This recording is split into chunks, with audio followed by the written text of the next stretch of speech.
everyone, it's Leanne from Stitch, and I'm going to walk you through the steps to make a medical mask that have been approved for use with our medical personnel. I'm going to walk through this rather quickly, and don't fret if you feel like there's a lot of instructions to write down. We do have a link on our website with the printed instructions for you to follow. If you are making these at home without our fabrics, out of your own materials, we ask that you make them out of batik fabrics only and that you pre-wash your fabrics. We have made kits for everyone to use. Your kit comes in two sizes. There is a kit as a 10-pack and a kit with an 18-pack, which means you can make 10 masks or 18 masks out of each kit.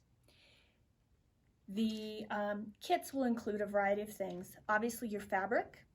It's going to also include fabric for the casings. You are going to have elastic, and you are also going to have this nose piece for the mask. If you received or if you picked up a 10-pack, your fabric is already cut into the appropriate lengths. If you picked up an 18-pack kit, you are going to need to do some cutting. The 18-pack kit, the fabric that is in there is cut at 45 inches by 45 inches. You are going to have to cut that down into 3 15-inch swaths, and you will subcut those 15-inch swaths into 7.5-inch pieces. So you will have 15 by 7.5. You will see there's an extra bit of fabric that is a 7.5-inch strip that you will then need to subcut into 2.5-inch pieces and subcut again into 3.25-inch pieces so that you have 3.25 by 2.5-inch pieces. All right, now that those details are down, let me show you how we're going to get this made. First, you're going to take your 15-inch piece, 15-inch by 7.5. This is your fabric.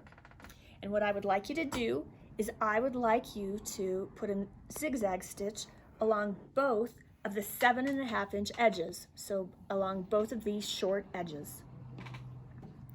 Once you do that, it's going to look like this.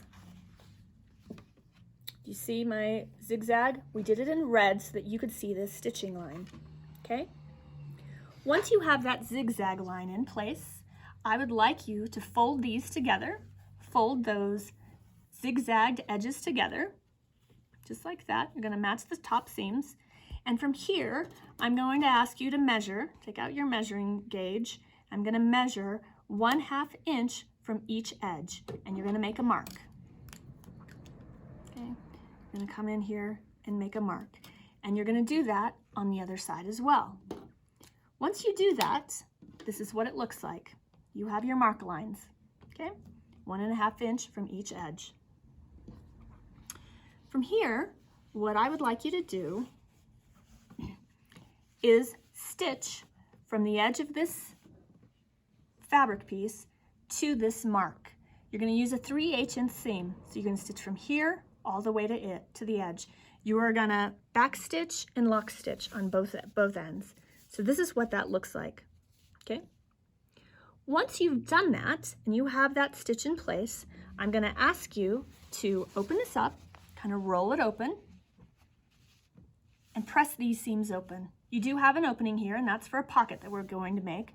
I want you to press this down just like that. So you have a nice crisp press there. From here, you are going to flip this tube inside out.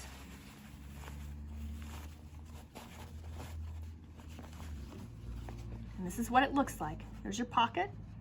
You've got your closed edges there at 1.5. So there's your pocket, okay? From here, the next step is to top stitch along the right edge of this fabric. And you want a pretty tight top stitch. If you can make it an 1/8, that's fabulous. If it's a quarter, closer to a quarter, that's okay too. But you're going to top stitch along one side of this seam.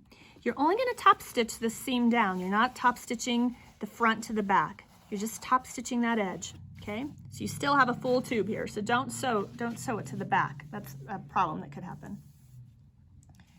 From here, once you've got that top stitch on, I want you to make a marking here that's 3/4 from the top of this seam. So here's your seam line right here, and I want you to make your marks at 3/4 an inch at the top, from either side, from the top of that seam or from the bottom of that seam. You will then fold this at that mark and put a nice press there, kind of press it down. For now, I'm going to finger press it, but if you can iron that, that would be great. And that's what this step looks like so far. We've got our nice little pocket here. We've got a top stitch at the bottom. We've got a 3/4 inch casing that we're making here at the top. The next step for you to do is to top stitch right above this seam at 1/8 so that both sides of these seams are stitched down. You've already done this bottom stitch, so we're just doing the top stitch here on this casing. It will go through the back side of this fabric. Okay, do you see that stitch line? So I want you to put a nice stitch line there at 1/8 of an inch. Once you've done that, you're able to insert your nose piece. So here's your nose piece fabric. And what you're going to do is you're going to open the casing on one side, and you're going to put that in there. You're going to center that as well as you can center it in your pocket mask. Okay, so your nose piece is in there. This is a flexible wire. From here, I'd like you to measure in 1 inch. 1 inch here on both sides from the edge of the fabric in 1 inch. That's what that looks like. Next, what I would like you to do is I would like you to take a stitch. I would like you to stitch 3/8 from these 3 edges. Start at the top. You're going to stitch down 3/8. You're going to pivot. You're going to stitch across the bottom. And then you're going to pivot and you're going to stitch back up the top. Okay? So you have secured these 3 sides. Once you've done that, I'd like you to stitch along this line, which is your 1 inch in here line. I'd like you to make a stitch from the top down to this bottom stitch line and back up the top. So this is a double stitch here. And you're going to do that on this side as well. You're going to stitch from the top of that marking to the bottom stitch line and back up. And what that is doing is it's creating a stop so that this nose piece cannot move right or left. It's going to stay secured in there. This now is the back side of my mask. I have my pocket for the filter that they're going to use. I have my nose piece in and it's secured in so that it's not moving. From here, I'm going to turn this mask over to the front and I'm going to do an old-fashioned accordion fold. So now you have this mask in an accordion fold.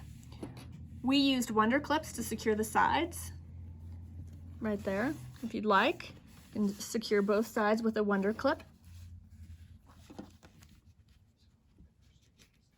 Okay, and then I'd like you to take this to your iron and press this flat.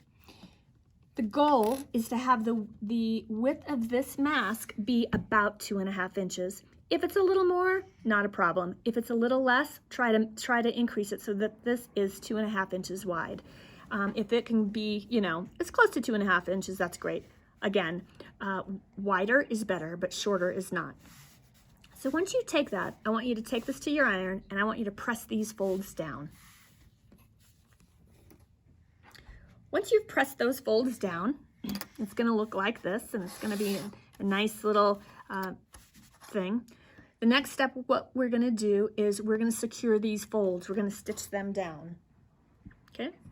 You can stitch that following this exact seam that you've created that is at 3/8 of an inch. And this is what it's going to look like. Here you go. So we've just secured those folds down. It is easier for you to stitch from this top to the bottom. If you start up here with the folds going up, it's going to push these folds open, and you don't want to push those folds open. So you want to start with your needle here and sew all the way down. And you want to do that on both sides. Once you've done that, we are ready to install the casing. So in order to install the casing, to insert the casing, you're going to take one of your 3¼ inch strips by 2.5, which is here, and you are going to sit this on the top side of the fabric or on the upside. This is your outside of the mask. This is your underside, okay? So this is the top of the mask. I'm going to put my casing here, and I'm going to line it up with the edge of the fabric. And you will see that this casing is a little bit bigger than the mask, and that's okay. You just want to center that so that you have about the same amount on either side. I found it easier to turn this over so that it looks like this, and I folded my excess edges in, kind of finger pressed it there, and I folded it in, and I gave it one more stitch along the seam line that the stitch line that we already have, which is going to stitch that casing down, okay? Once you've done that, it's going to look like this. Your casing is in there. This was the front of the mask. This is the back of the mask. We've stitched it down. Here were the excess folds, and this is what that should look like. Once you're this far, I'd like you to fold the top of that casing in about 1/4 of an inch. I'd like you to set a piece of your elastic in there. And then I would like you to fold this past this stitch line. So you're going to fold this over past that stitch line, okay? And then I'm going to turn it to the opposite side, which is the front. And I'm going to put a nice stitch right in that seam. Your fold is past this seam line, so I know if I stitch right in this seam, I'm going to catch it in the back, and it'll be set in there. So once I do that, this is the top. This is where I stitched in the seam. This is the back side, which we were certain to catch. Caught that fold. I had my elastic inside. And you're going to repeat that for both sides. And this is what that looks like. This is what your finished product is going to look like. This is the top. You have the nose piece in the top that's flexible. Your mask is going to extend downward.